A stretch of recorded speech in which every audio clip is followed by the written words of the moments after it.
Светот може да се менува, меѓутоа корените остануваат исти.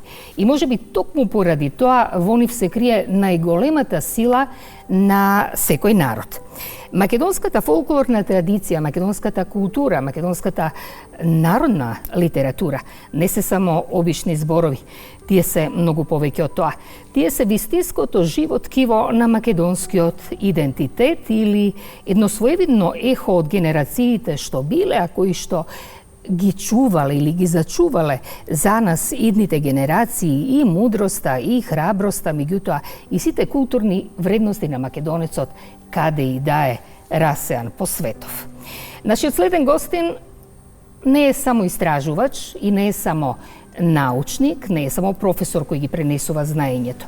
Ако дозволувате, тоа е еден своевиден современ чувар и афирматор на македонското фолклорно богатство. А неговите дела низ нешто повеќе од 5 децении наназад представува една своевидна нишка помеѓу минатото, сегашноста и како наследство за генерациите што доаѓаат.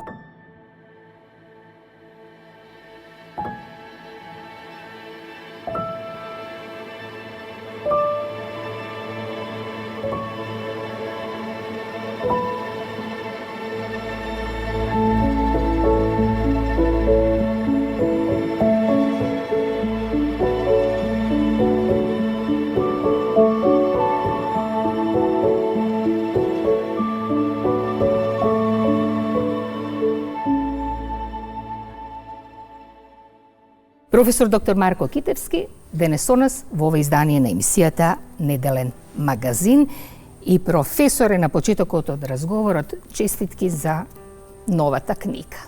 Благодарам.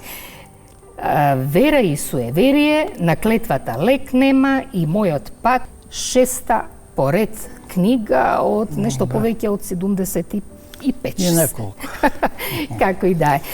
Професоре, на самиот почеток 1860 година Григор Прличев ќе се овенча, ќе го добие ловоровиот венец за поемата Сердарот.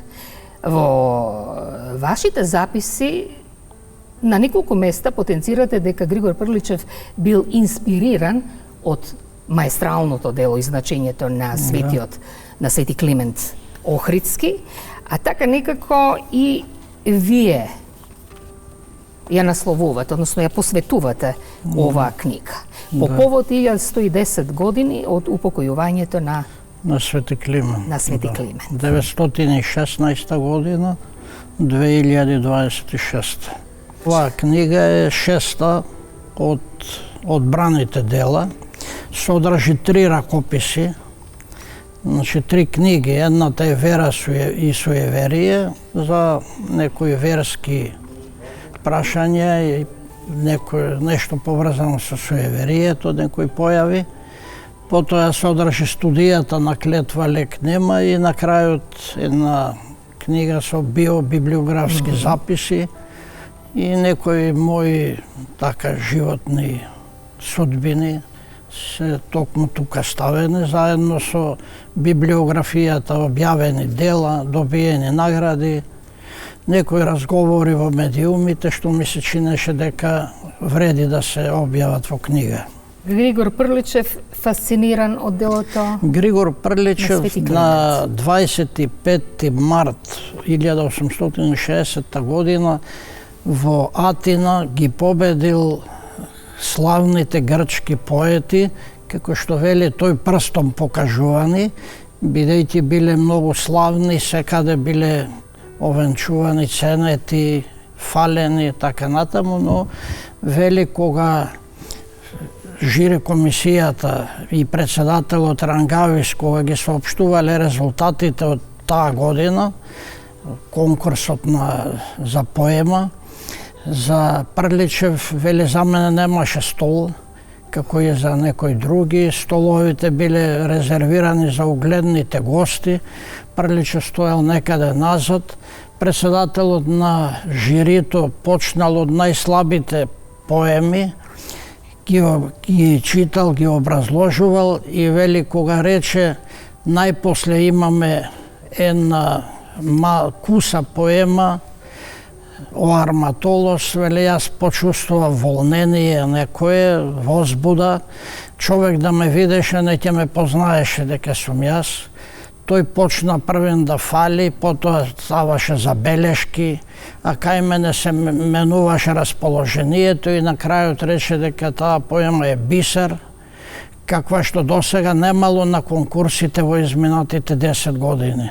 Тоа било признание за нашиот Прличев, со кого ние и денес се гордееме. А професора, од тука и прашањето, дали Свети Климентовото завештание и наследство представува момент кон кој што ние се однесуваме како кон минатото или представува жива основа на која што се гради понатаму нашиот идентитет? Се одушевувал од Свети Климента, од Свети Климентовото дело. Има неколку беседи што ги говорел на празникот. Тој со радост ги зборувал, ги кажувал тие беседи. Прличев се залага за оние вредности за кои што се залагал и Свети Климент. Затоа со такво почитување се однесувал кон него. Прличев вели, во Охрид беше мрак, дојде Свети Климент, го распрсна мракот и донесе светлина. Тој мрак бил мракот на идолопоклонството.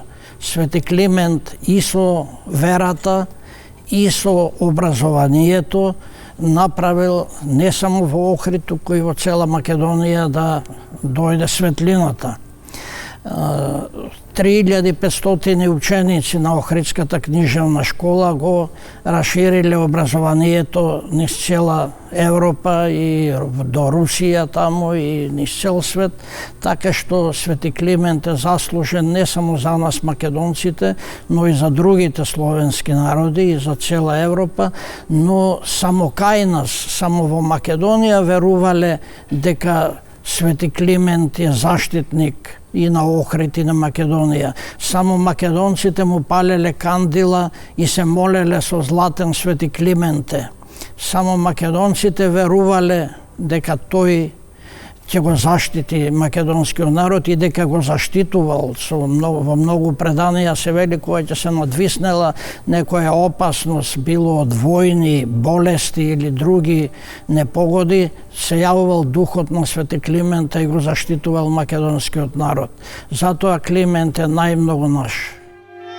Ја, в полношт мрачна, беззвездна, Боже, на високо место, со сълзи в очи, с душа жедна, за Охрид ја мислех често. За Охрид, столица духовна, за тепла вера тогашна. Как с душа чиста, безгрешна, Климент славјанска молитва Божјо предаваше слово во Охрид, во старата црква со облекло Кирилово. Как на свој јазик народен проповедал кротко, мило, дух на љубов, дух слободен, он кадејки со скадило. Он в црква с љубов, смирење, он своje славенско стадо со Кирилово учење напојувал старо, младо. И как народ громогласно в стара црква Охридска произносеше согласно он молитва си славјанска. И сега, о Боже, често со очи влажни, слзливи од това високо место, праштам ти тепли молитви. Пастир, пратим духовен да пасит славјанско стадо, со дух народен, дух слободен, да утешит старо и младо. Вера и суеверие, прв дел, каде е границата? Каде завршува верата? Каде започнува суеверието? И дали суеверието е всушност можеби само еден механизам пред светот полусонни правди? Видете, суеверието е постаро од верата. Верата има 2000 нешто години, суеверието постои откако постои човекот.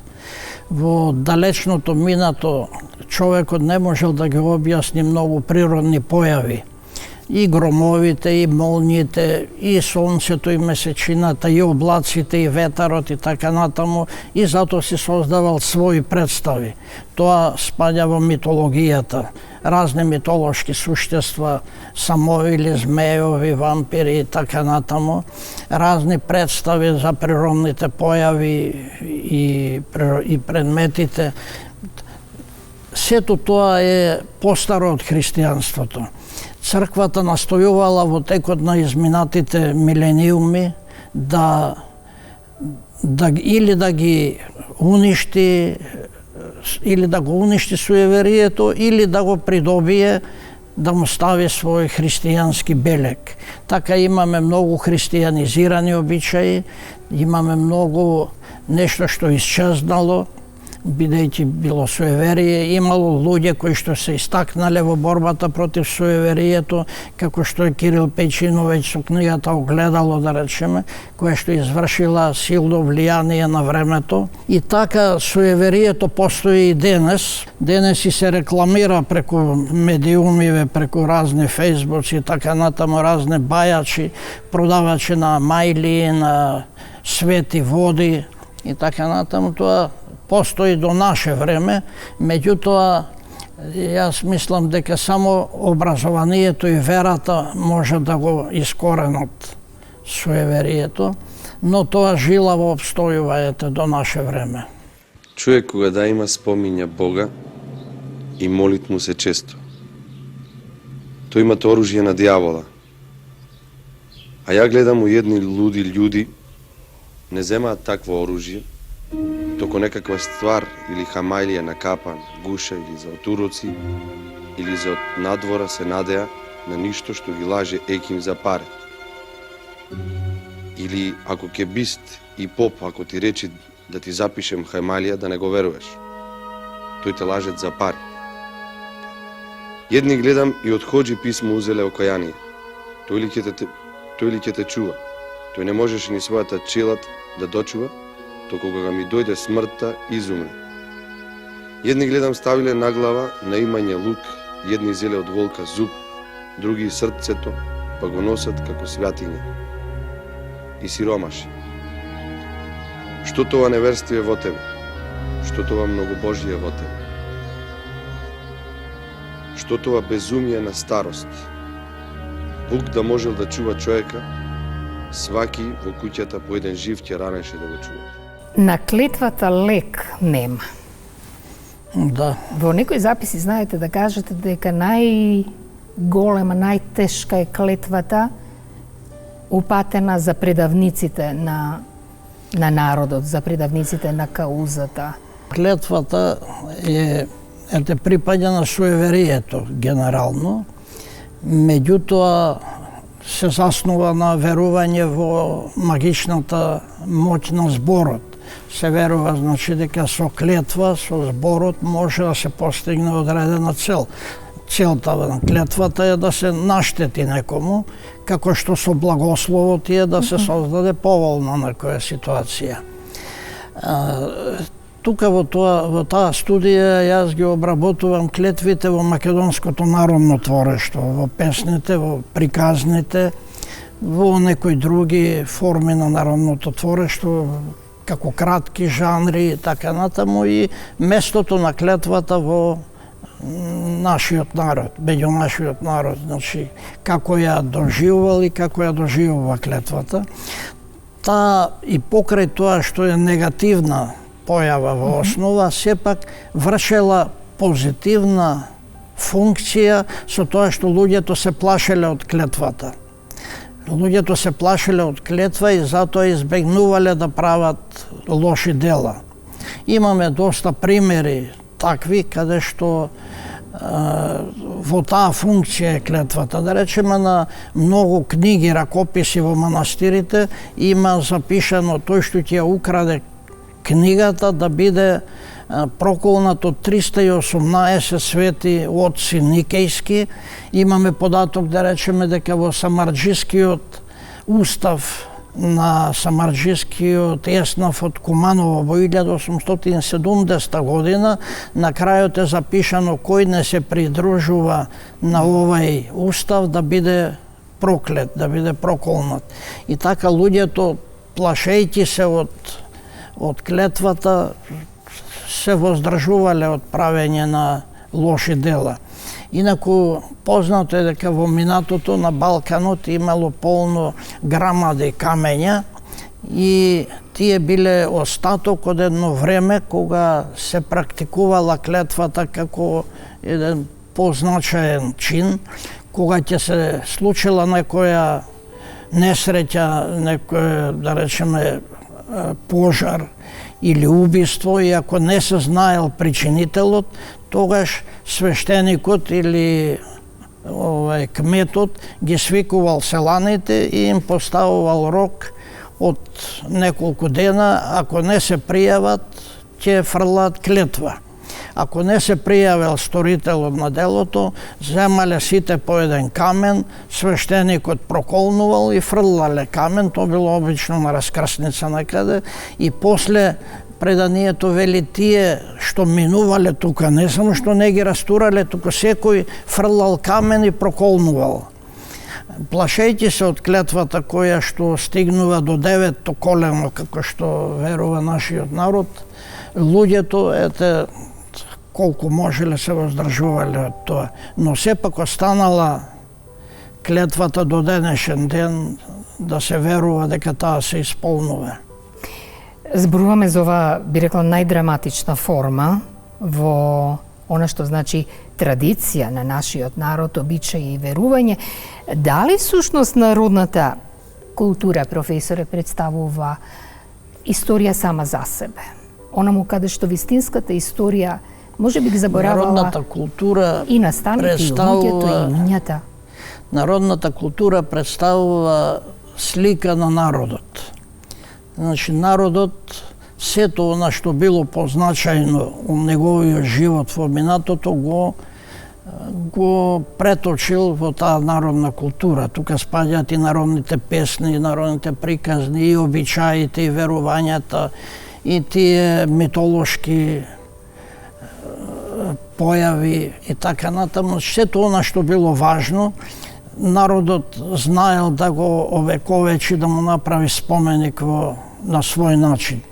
Значи, познато е дека некои јунаци се опеани уште за време на животот. Да речеме, за Гоце Делчев се пееле песни додека бил жив.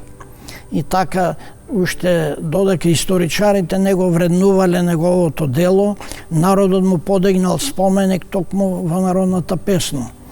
Значи, народната култура е одраз на народниот живот. Некој, иако сме биле средина во која што образованието заостанувало, сепак се создадени такви литературни дела во народното творештво што може да се носат со светската литература. Приличев на едно место зборувајќи за песната Јана и сонцето, кога бил професор во Габровската гимназија во Бугарија, некаде околу 1880 година. Зборувал за песната Јана и сонцето, зборникот на Миладиновци, и вели: најдете ми во светската литература песна со толку педагошки пораки. Таа песна ја создала селанката. Селанката не може да ја чита, да го чита Евангелието. Народната песна за неја е Евангелие. Но таа создала дело кое што останало со векови и кое што има толку многу пораки, кои што го нема ни во филозофијата, ни во другите науки. Тоа е народната култура. Цепенков, пишувајќи за еден Мариовец, за кого вели: тој Мариовец мариовска глава носи, но од многу гледање по месечината, сонцето, облаците, дошол до заклучок дека земјата се вртела околу сонцето, а не обратно како што верувале учените. Кога дошол еднаш на пазар во Прилеп и кога видел дека некои учители разговарале и тој се примешал и им кажал такви небесни и земни тајни од кои тие останале зачудени. Ете, народното искуство, талентот на поединецот довело да се создадат такви вредни дела во нашата народна книжевност. Велите талентот на поединецот и како најголема вредност во колективното паметење на македонскиот народ, ама пред да поминеме на последниот дел за библиографските податоци за она што вие го нарекувате како мојот пат. Професоре, што всушност представуваат празниците? И да сме некако на прагот на прославувањето, одбележувањето на најголемиот христијански празник, Христовото воскресение Великден. Постојат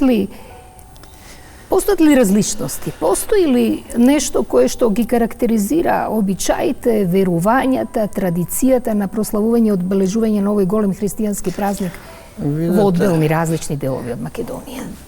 Тие се незначителни, бидејќи се работи за голем христијански празник, генерално е тоа. Значи, се работи за црковни обичаи, се разбира, има и многу народни обичаи, особено во страстната недела пред Великден, не само со вапсувањето на јајца, туку и некои други обичаи и верувања. Меѓутоа, има некои обичаи што од регион до регион, од село до село се разликуваат. Да речеме, во некои села на вториот ден на Великден се изведува обичај с крсти или литии, што го викаат, кога се земаат иконите, бајраците, тие литиските икони од црквата, па со свештеникот на чело се оди по гробиштата, потоа во полето се пее за дожд. Значи, се работи за еден, меѓутоа овде се работи за еден христијанизиран пагански обред, ако го земеме предвид од другата страна додолскиот обичај, кој што се изведувал исто така за измолување на дожд, но со капење во реките, со прскање со вода, истурање вода врз додолките што го изведувале тоа, меѓутоа овде веќе во скрсти или лити имаме учество на свештеник, пеење на молитви, пеење на обраќање кон Бога и така натаму. Се работи за обичај, некаде тој обред се изведува на Ѓурѓовден, некаде се изведува на Русастреда.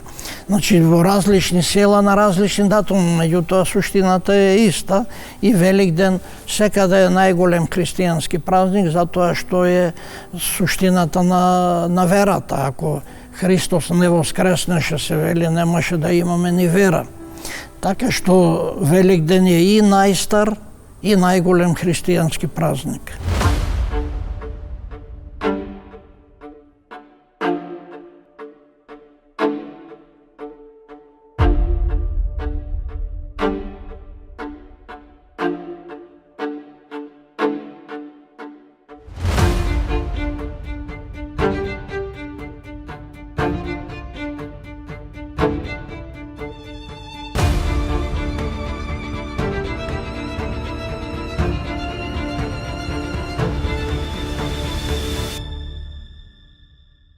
Дали вие го одбравте овој пат или можеби традицијата ве одбра вас, имајќи предвид дека од првиот момент буквално бевте во допир со живата, со традицијата која што живееше? Значи, вака, бидејќи потекнувам од село, во тоа време селата беа активни со многу луѓе, се изведува многу обичаи, се пеја песни, се живееше селски, што би рекол, многу убаво, за разлика од сега со телевизори, со интернет и со телефони и така натаму, кога сето тоа се уништува.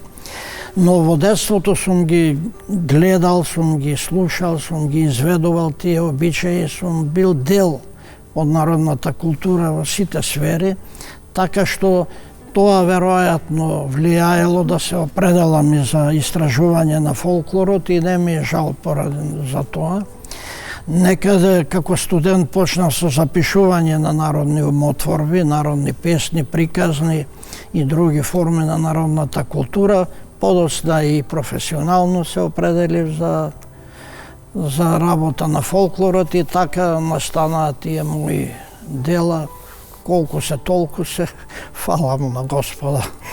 Фала му на Бога, нека се множат и делата и добрините, ама кога веќе го спомнувате и одењето на терен, и запишувањето, и буквално истражувањето како своевиден археолог на колективното паметење низ најголемите европски архиви и така натаму, што е тоа што представуваше за вас најголем предизвик? Што е тоа што ве обликуваше како автор на толку многу дела? Знаете што представува радост кога ќе откриеш некој документ.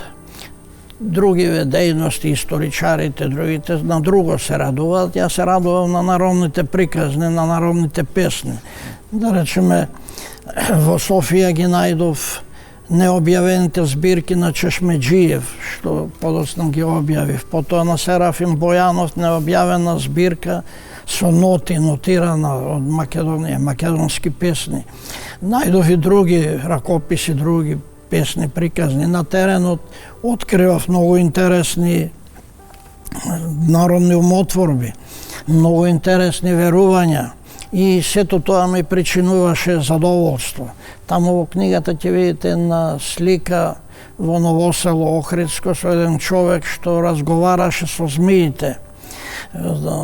Македонскава радиотелевизија има снимено на времето филм за него. Тој разговараше со змиите, ги земаше, ги ставаше во пазува, и така натаму и велеше дека откако ќе разговара тој со змијата 6 месеци после не каса. Само бидејќи јас кај него бев во март месец, не можеше да ги повика змиите, инаку викаше да е лето сега, ќе свирнам и ќе дојдат сите од шумата. Ете, тоа е задоволство. Тој кажуваше и за змискиот јазик, и за преданија за змиите, и за други појави, меѓутоа, ете, тоа е. Толку ли навистина е богата? И која е вредноста? Постои ли вредност? Македонија е многу богата, само што ние не знаеме да си ја афирмираме. Не знаеме тие вредностите да ги афирмираме. Не знаеме ни луѓето ние да ги почитуваме. Јас во една пригода напишав дека сега веќе по 4 години, во 2030 се 200 години од раѓањето на Прличев. Треба од сега да се почне со подготовки, да се изберат одбори, да се распишат конкурси за поема, за разни работи. Тоа треба еден одбор солиден да го направи. А ние ќе чекаме да дојде 30 година, па на почетокот на годината ќе се сетиме дека треба и со едно предавање и ќе помине тоа. Значи не се одолжуваме кон луѓето што влегле во митологијата. Од Александар Велики, преку Марко Крале и Самуил, до Свети Климент, го споменавме и Наум, до Григор Прличев, до подоснежниве Кочо Рацин, така, тоа се наши величини на кои треба да им подигнеме споменици. Тие имаат некои споменици, но најголем споменик е почитта кон нив. Токму така, благодарам што низ годините наназад и низ децениите ги градевте таквите светилници, затоа што секое ваше дело, секоја ваша нова книга е фрлање на светлина во минатото како светилник за генерациите идни што доаѓаат. 6-та книга, 6-ти том, би рекла, од собраните дела, Вера и суеверие, на клетвата лек нема и мојот пат во издание на Гирланда. Нашите гледачи, каде ќе може да ја набават книгава, професор? Ќе ја набават во книжарници, ќе ја има во Матица Македонска, на булеварот Свети Климент, ги има сите мои книги. Па кој сака, нека читаат и нека се нурне во огромното богатство на македонската народна култура. Народното творештво крај нема, но секоја народна умотворба, барем од овие запишани и објавени, е вредност. Бидејќи сите што запишувале ги објавиле најубавите од оние што ги запишале. Така и јас имам многу запишано, но го објавувам она што е највредно. А знам дека имате уште толку многу материјали, како што рековте и самите, за некоја идна книга и некој идно гостување во студиото на Македонската телевизија. Професоре, ви благодарам многу што бевте гостин во ова издание на емисијата Неделен магазин, со искрени желби за здравје, за нова енергија, за сето она што го правите низ годиниве наназад, за македонската народна култура и литература како основа на македонскиот идентитет. Ви благодарам уште еднаш. Господ нека даде здравје, ќе има и нови дела.